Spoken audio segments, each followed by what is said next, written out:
कांग्रेस नेता पूर्व गृह मंत्री बाला बच्चन का बयान। प्रदेश कांग्रेस दफ्तर में प्रेस कॉन्फ्रेंस कर कहा, सरकार के 2 साल में लॉ एंड ऑर्डर की स्थिति पूरी तरह से फेल। राजधानी भोपाल में 48 पुलिसकर्मियों पर आपराधिक प्रकरण दर्ज। अपराधियों को सरकार का पूरा संरक्षण, 100 करोड़ की संपत्ति। मछली परिवार ने प्रदेश में रक्षक ही बन रहे भक्षक। 329 पुलिसकर्मी बने अपराधी। खड़ी कर ली। इतना बड़ा साम्राज्य सरकार के संरक्षण के बिना पनपना मुमकिन नहीं। डबल इंजन सरकार के अंधे कानून का उदाहरण सिंगरौली में देखा जा रहा है। विधायक विधानसभा में जनता के मुद्दों को उठाते हैं, लेकिन आज भी विधानसभा में अलग अलग मंत्रियों के द्वारा 929 सवालों के जवाब नहीं दिए गए। प्रतिमा बागरी के परिवार के लोग गांजा तस्करी में शामिल हैं। प्रतिमा बागरी को अपने पद से इस्तीफा देना चाहिए। यह सरकार केवल कर्ज लेकर घी पी रही है। इस सरकार में भ्रष्टाचार की कोई कमी नहीं। और इसके अलावा भी पूरे प्रदेश में जो अवैध कारोबार, चाहे शराब का हो, सट्टा या जुआ हो, अवैध खनन हो, खूब फल फूल रहा है। तो इन सभी पॉइंट ऑफ व्यू से सरकार फेल है। गृह मंत्रालय पूरी तरह से फेल है। मुख्यमंत्री जी को इस बात का जवाब देना चाहिए। और पूरी तरह से भ्रामक और भ्रमित करने वाली जानकारियां और विधानसभा में जो देते हैं, खालवा की घटना, कितनी बड़ी घटना हो गई थी, उसके बाद अगर हम मुद्दा नहीं उठाते तो कार्रवाई नहीं होती। अभी मैं आप लोगों की जानकारी में लाना चाहता हूं कि हम लोग सिंगरौली गए थे। अखिल भारतीय कांग्रेस कमेटी के अध्यक्ष जी ने, राहुल गांधी जी ने, प्रियंका गांधी जी, सोनिया गांधी जी और खड़गे जी ने, हम 12 नेताओं की एक कमेटी बनाई। जब हम सिंगरौली की धरौली में गए और वासी वर्धा करके गांव है, जब वहाँ हम पहुँचे, पहले तो हमें रोक दिया गया। 12 नेताओं को जाने की अनुमति दी गई है, जिसमें जीतू भाई पटवारी जी थे, मैं और राहुल भैया, जयवर्धन सिंह, ओंकार जी और विक्रांत भाई और उमंग सिंगार जी पहले चले गए थे। लेकिन साथियों, चौंकाने वाले तथ्य सामने आए। मैं आप लोगों को बता देना चाहता हूं कि जंगल राज पूरी तरह से वो डबल इंजन की सरकार का अंधा कानून का उदाहरण वहां हमको देखने को मिला। पूरे आदिवासियों को जो लाखों की संख्या में पेड़ काट दिए गए थे और कई लोग बड़ी बड़ी मशीनों के साथ में लगातार और निरंतर पेड़ काटे जा रहे थे। जब हमने वहाँ के लोगों से बात की तो स्थानीय लोगों को न वो बाहर आने दे रहे हैं, न बाहर उनके रिश्तेदार हैं तो उनको आने दे रहे हैं। और जिनकी ज़मीनें जो ले रहे हैं, जिनकी ज़मीन के ऊपर जो पेड़ काटे जा रहे हैं, न उनको कोई मुआवजा दिया जा रहा है। तो पूरी तरह से अंधा कानून वहाँ जो सिंगरौली में जो चल रहा है, और सरकार मदहोश है, सत्ता के नशे में बिल्कुल भी ध्यान नहीं दे रही। क्या ख्यूनी अभयारण्य की हम बात कर ले, आदिवासियों के मकानों को तोड़ा गया, उजाड़ा गया, उनकी ज़मीन से उनको वंचित किया गया, लेकिन आज तक क्या कार्रवाई हुई? मैं इसमें भी आप लोगों को बताना चाहता हूँ, मेरा ही विधानसभा में प्रश्न था। ख्यूनी अभयारण्य में जो कलेक्टर खुद की अध्यक्षता में कमेटी बनी थी, जिसमें एसपी शामिल थे, फॉरेस्ट के ऑफिसर थे, सिटी मजिस्ट्रेट थे, तो कलेक्टर की अध्यक्षता में जो कार्रवाई हुई है और उसके बाद पूरी सरकार ने उस मुद्दे को मरोड़ दिया, नष्ट और ख़त्म कर दिया। ये तमाम मुद्दे हैं। ये और मैं आपको बताना चाहता हूँ कि मध्य प्रदेश की जो विधानसभा हमारी सर्वोच्च संस्था है, वहाँ हम मुद्दों को उठाते हैं। विधायक उसके लिए अपनी विधानसभा क्षेत्र की जनता से चुनकर आते हैं। मैं खुद भी राजपुर विधानसभा क्षेत्र से, जो कि लगभग 6ठी बार में चुनकर आया हूँ, बड़वानी जिले के राजपुर विधानसभा क्षेत्र से। हम लोग अगर मुद्दों को नहीं उठा पाएंगे, प्रदेश की सर्वोच्च संस्था में नहीं उठा पाएंगे, तो हम लोग कहाँ मुद्दों को उठाएंगे? मैं आपको बता देना चाहता हूँ कि आज भी मध्य प्रदेश की विधानसभा में अलग अलग विभागों के मंत्रियों के द्वारा लगभग 990 प्रश्नों के उत्तर अभी तक आए नहीं। हम ध्यान आकर्षण लगाते, उसका जवाब नहीं आता है।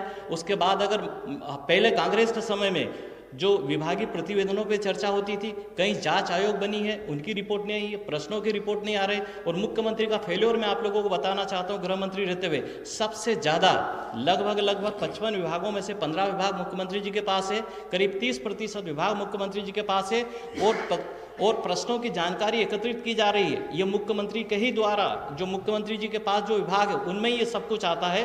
तो हम मुद्दों को जो उठाएंगे, तो तमाम पॉइंट ऑफ व्यू से ये सरकार, मुख्यमंत्री, गृह मंत्री जी फेल है, विफल है, और उनको जवाब देना चाहिए। और मैं तो चाहूँगा कि तत्काल इन सारे मुद्दों को देखते हुए मुख्यमंत्री जी को इस्तीफा देना चाहिए, और ये जो मंत्री जी हैं, जिनके भाई जो शामिल है तस्करी में, उनको इस्तीफा देना चाहिए।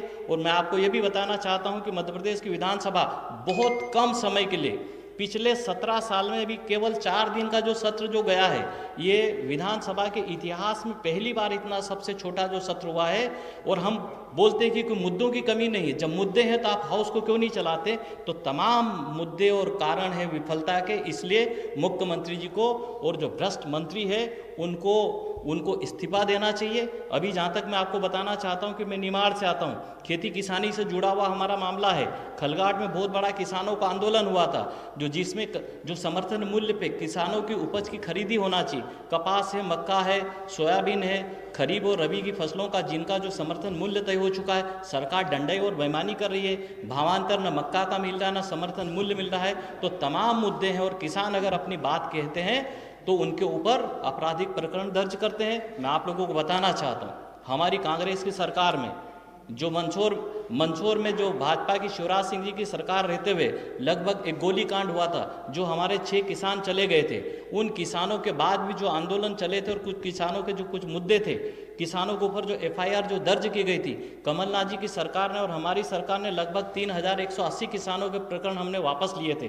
तो हम जानना चाहते हैं कि क्या ये जो खलगाट में जो अभी आंदोलन हुआ था, 700 किसानों के ऊपर जो अज्ञात रूप में और 17 किसान जो ज्ञात रूप में जिनके नाम से जो FIR हुई है, क्या ये FIR वापस लेंगे और क्या किसानों को उनको समर्थन मूल्य देंगे? और ये जितने भी जो अपराध हुए हैं इनकी न्यायिक जांच होना चाहिए। और उसके बाद जो हम लोगों की कांग्रेस से सरकार में हम लोगों ने जो निर्णय किए थे, जिससे लगभग करीब 27 लाख किसानों के 11,500 करोड़ रुपए कर्जा माफ़ किया था, 27 लाख किसानों को हमने कर्जा माफ़ किया था। तमाम चीज़ें हैं साथियों, इतनी चीज़ें हैं। बाकी की बची हुई हम जो आपके लिए जो प्रेस नोट जो बना उसमें हम सर्कुलेट करेंगे। पर मैं आपको बताना चाहता हूँ, अभी मोहन यादव जी की सरकार पूरी तरह से कर्ज में डूब जाएगी। प्रत्येक व्यक्ति के ऊपर अभी 50,000 का तो कर्जा है। 31 मार्च 2026 तक लगभग 4,60,000 करोड़ रुपए का कर्ज हो जाएगा। तो कर्ज लेकर घी पीने वाली जो सरकार है, मैं आपको मेरी ये जितनी जो बातें जो थी वो लगभग कुछ मैंने आपको अभी ब्रीफ किया है। बाकी का प्रेस नोट में हम आपको उपलब्ध करवा रहे हैं। परिवहन घोटाला, कोई भी घोटालों की कोई भी कमी नहीं है। तो बड़े बड़े घोटाले हैं, तो ये सब सारे मुद्दे हैं। बाकी की जो है ये हमारा जो प्रेस नोट जो बना है, इस प्रेस नोट में हम आपको सर्कुलेट कर रहे हैं। आप सभी साथियों का और भी मुद्दे हैं आने वाले सत्र में। अभी जो विशेष सत्र एक दिन का जो सरकार जो 17 तारीख का जो बुला रही है, इसमें भी हमारे मुद्दों को हम उठाएंगे। मैं आपको बताना चाहता हूँ, सरकार पार्शलिटी भेदभाव करती है। कांग्रेस के विधायकों को 5-5 करोड़ रुपए इंफ्रास्ट्रक्चर के लिए देने की बात कही थी, आज तक 1 करोड़ रुपए 1 लाख रुपए तक भी हम लोगों को नहीं मिले कांग्रेस के विधायकों को। भाजपा के विधायकों को उन्होंने 15-15 करोड़ रुपए दिए हैं। कभी भी जब से देश आजाद हुआ, जब से चुनाव हो रहे विधानसभा लोकसभा के, तब से लगाकर आज तक कभी भी ऐसा नहीं हुआ था जो अभी मोहन यादव जी की सरकार और भाजपा की सरकार जो कर रही है।